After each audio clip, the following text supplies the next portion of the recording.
Em 2008, o mundo financeiro, como a gente conhecia, quase deixou de existir. Foi uma crise que começou quietinha, sabe, dentro da casa das pessoas nos Estados Unidos e acabou chacoalhando a economia do planeta inteiro. Para a gente entender como chegamos tão perto do abismo, a gente precisa desvendar os passos que levaram a essa baita catástrofe. Mas afinal, o que é que derrubou a economia mundial daquele jeito? Não foi uma coisa só, não. Foi tipo uma tempestade perfeita que se formou ao longo de anos de decisões, digamos, bem arriscadas. E toda tempestade tem aquele momento em que o primeiro raio corta o céu, né? E o marco zero de todo esse pânico financeiro global, ele aconteceu em um dia bem específico. Nesse dia, o que parecia completamente impensável aconteceu. Um dos pilares do sistema financeiro americano simplesmente ruiu e as ondas de choque foram sentidas no planeta inteirinho. E o gigante era o Lehman Brothers, um dos bancos de investimento mais tradicionais e respeitados dos Estados Unidos. A falência deles foi o grande sinal, o alarme que soou para o mundo inteiro de que alguma coisa estava terrivelmente errada. E essa comparação aqui, olha, ela coloca tudo em perspectiva. Não foi uma recessãozinha qualquer, não. Foi um colapso financeiro de proporções históricas que só dá para comparar com a famosa crise de 1929. Agora, vamos lá. A quebra do Lehman Brothers foi o sintoma, não a doença. A causa real mesmo, a raiz do problema, estava se formando há anos. Uma bolha imobiliária gigantesca no mercado dos Estados Unidos. E aqui está o pulo do gato. Os preços das casas subiam sem parar, feito loucos. Mas não porque elas realmente valiam mais. Era porque o crédito para comprar essas casas estava tão fácil, tão barato, que parecia que a festa nunca ia acabar. O que se formou foi um ciclo vicioso super perigoso. Pensa comigo, o crédito fácil alimentou a demanda, que, por sua vez, inflou os preços. Só que uma hora, os juros, inevitavelmente, tiveram que subir para conter essa euforia toda. E aí, aí o castelo de cartas desmoronou.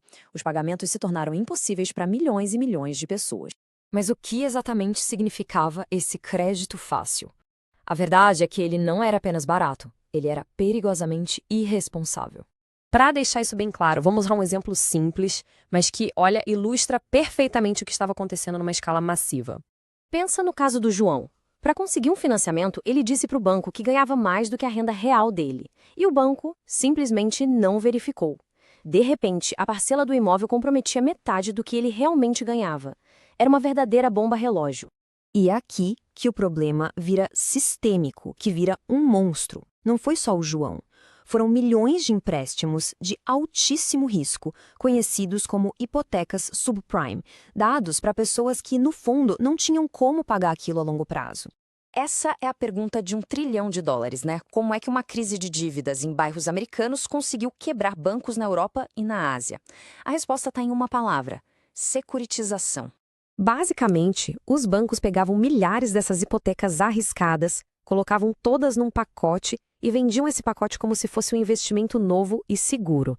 A ideia é que o risco individual ficava diluído no meio de tantos outros, ou pelo menos essa era a teoria.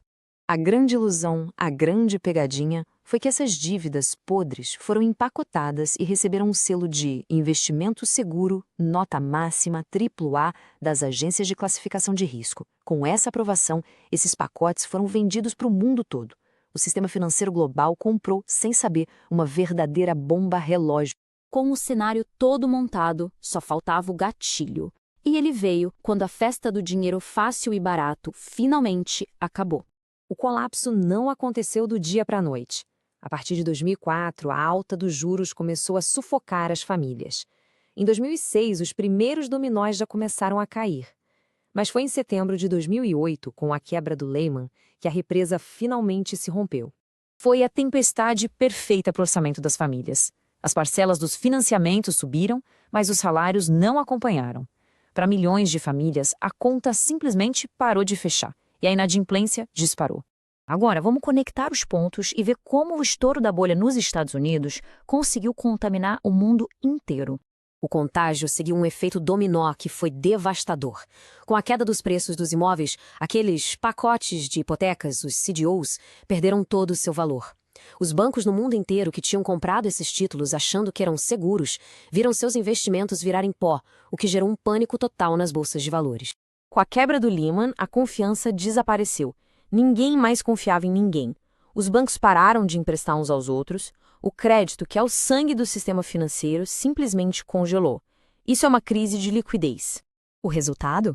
Pânico absoluto. Em questão de dias, os mercados globais perderam 30% de seu valor. Pensa nisso, quase um terço da riqueza das maiores empresas do mundo simplesmente evaporou. Para impedir o colapso completo do sistema, os governos tiveram que intervir de forma massiva, usando o dinheiro de impostos para salvar bancos e seguradoras que eram considerados grandes demais para quebrar. A crise de 2008 foi uma lição brutal sobre como o sistema financeiro global está todo amarrado e como o risco pode se esconder em produtos super complexos. A grande questão que fica no ar não é só se a gente aprendeu a lição, mas se os mesmos ingredientes para uma nova crise não estão se formando de novo, de outras formas, talvez agora mesmo.